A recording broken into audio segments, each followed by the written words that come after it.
Hey guys, Jared Ellsworth here, and I just want to share a quick devotional with you. Try to make it as short and to the point as possible, but I think it's an encouraging thing to hear right now. And so I was reading recently in Mark chapter 4, verse 35. So it's the story about Jesus calming the storm in Mark 4:35. And there's just some thoughts that I think that really apply to where we're at today. So let me read it. Mark 4:35, Jesus calming the storm. On that day, when evening had come, he had said to them, "Let us go across to the other side." And leaving the crowd, they took him with him in the boat, just as he was, and the other boats were with him.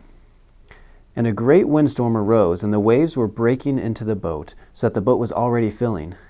But he was in the stern, asleep, and on a cushion. And they woke him and said to him, "Teacher, do you not care that we are perishing?"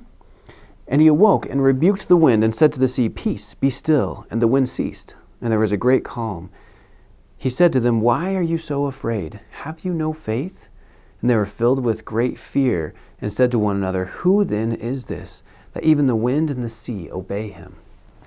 So it's just such a cool story. I've always been intrigued by that, first of all, how was Jesus sleeping in the middle of a storm? He must have been pretty tired.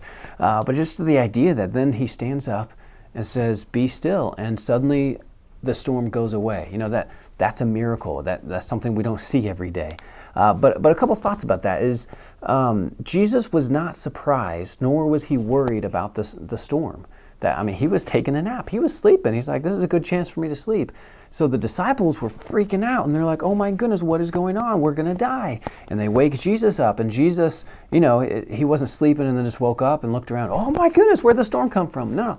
He saw the storm. He wasn't surprised. He wasn't worried. He just calmly stood up, rebuked the storm, and everything calmed down. Jesus was not surprised or worried.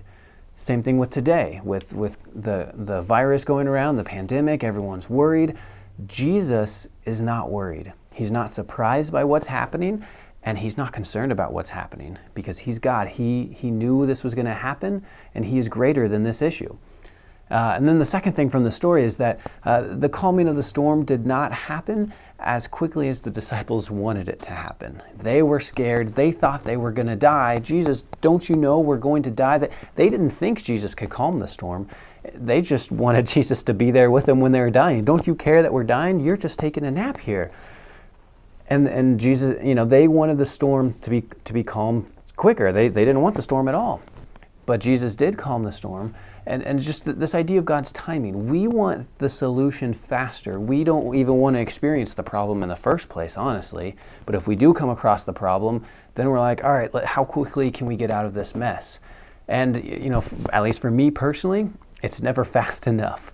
And so it's a good challenge to have patience, that God's timing is different than our timing on when we're going to get through certain difficulties and situations. And then the third and final point is that Jesus wants us to have faith in storms. That was Jesus' first words. After he calmed the storm, he turned to the disciples and said, "Why are you so afraid? Have you no faith?" That's a challenge. Jesus expected the disciples to have faith.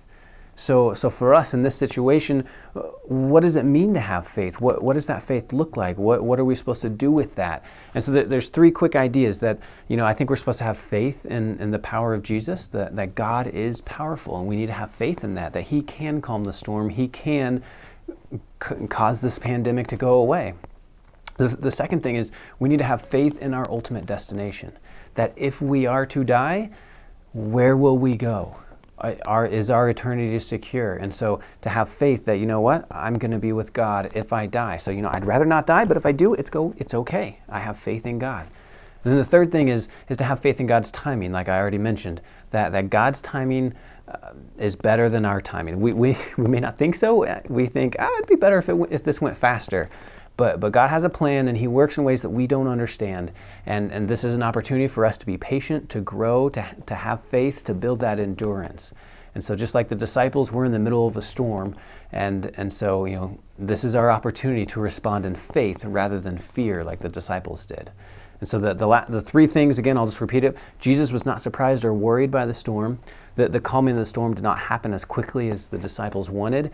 And third, Jesus wants us to have faith in the midst of a storm. And what does it mean to have faith in a situation like this?